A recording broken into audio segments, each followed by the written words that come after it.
Well, then we have you going into your speed round questions. These are just 10 questions that are not related to writing so that people get to know you better as a person. Okay. You can answer with one word or more. It's completely up to you how you want to answer these. Are you ready? I'm ready. All right. The first one is, would you rather spend a day at the beach or hiking the mountain? Beach. Is there a meal that you could eat over and over and over again? Yes. Pork chops and macaroni and cheese with garlic bread.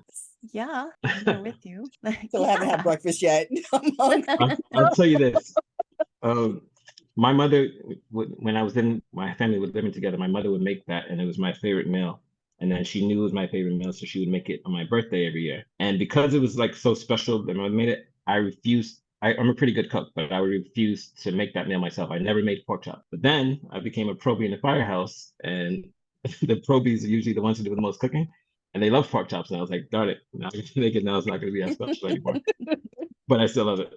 Oh, it sounds good. Delicious. And actually, now I want pork chops and macaroni and cheese. Okay. Do you ask for permission or forgiveness? I ask for permission. Yeah.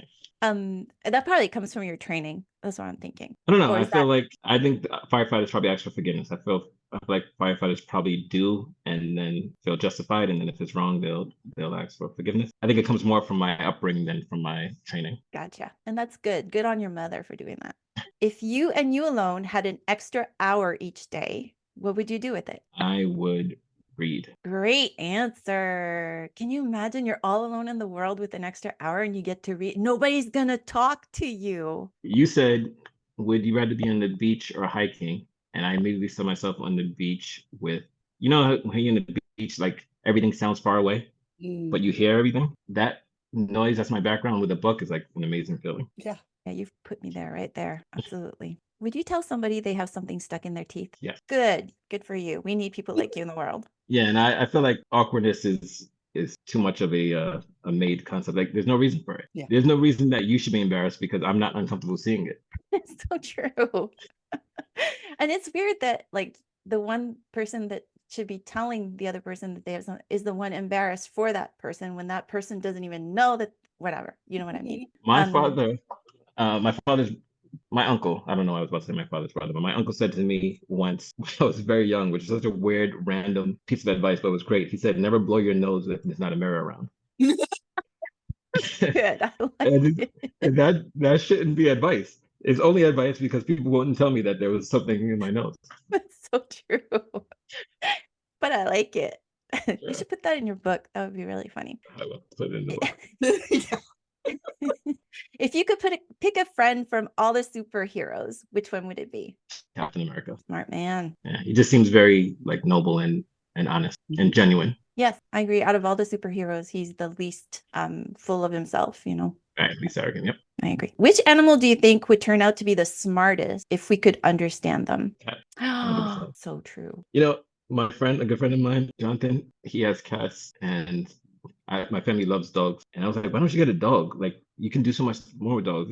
It's like dogs are geniuses. Like, you can teach them to do 1,000 things. He's like, dogs aren't geniuses. They do whatever you say. I was like, wow, my mind was blown. I was like, cats don't do anything that I say because they don't want to. I was like, wow, I've never thought of it that way. Yeah.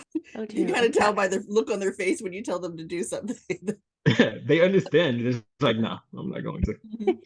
Yeah, no, I'm not doing that. Sorry. Move along. Yeah. What's your favorite sports team? I'm not a huge TV watcher, so it's hard to follow sports. Okay. I'm a huge fan of Steph Curry. So if I had to choose, and I hope this doesn't get me in trouble with New Yorkers, I would say the Golden State Warriors. We'll cut that out. We'll just cut that out. Okay. On a scale of 1 to 10, how likely are you to make your bed in the morning? 10. Did you ever read or see the speech "Make Your Bed" No. by the Navy Admiral?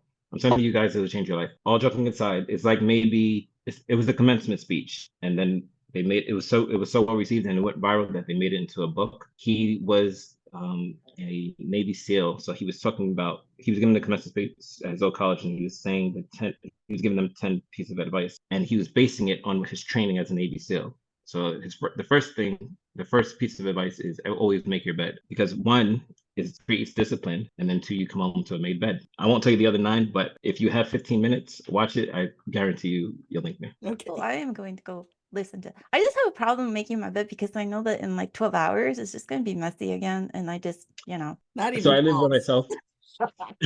I'll I live leave by here, go myself. right back to bed. I live by myself, and then very often I don't come home the day that I left, because I work 24-hour shifts, 24-hour shifts. So coming home to a made bed is an amazing feeling. Yeah, That's true. It looks, yeah, it makes your house feel better.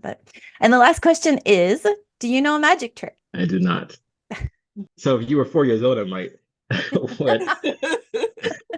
What I did to my youngest goddaughter, which blew her mind, is I would, I'm sure you guys have seen this, I would tell her that I'm going to be psychic. I would say, I would take a piece of paper and I would write down a word, and then I would fold the paper and I put it to the side. I say, think of a boy's name, and then she'll tell me the boy's name, and the implication is that I wrote down that boy's name, and I'll nod like I'm proud of myself. And then I'll take a second piece of paper and I'll write down the boy's name that she told me, but she doesn't see it. And I fold it and I tell me a girl's name, and she tells me the girl's name, and I'm nodding as if I know. And then the third piece of paper, I write down the girl's name. And then on the third question will be, choose a color between pink and black. I know my goddaughter's going to choose pink. So the first sheet of paper, I wrote down the word pink. So now I have 3 sheets of paper with everything that she said, and she thinks I'm a genius. I like it. Yeah. Absolutely. And goddaughters are supposed to think that you're a genius. That's how it works. Thank you so much for answering those. Appreciate it. No, thank you. This is very cool. If you enjoy these videos, please like, subscribe, and hit the notification bell. And if you're going to stick around to the very end, we're going to have some pop-ups up here. So if you like author interviews, then please click the link and go watch one of our other amazing authors. We just want to say thank you for joining us. And thank you so much, Jason, for being with us today. Thank you so much. Thank you, guys. This is an amazing experience. Thank you very much.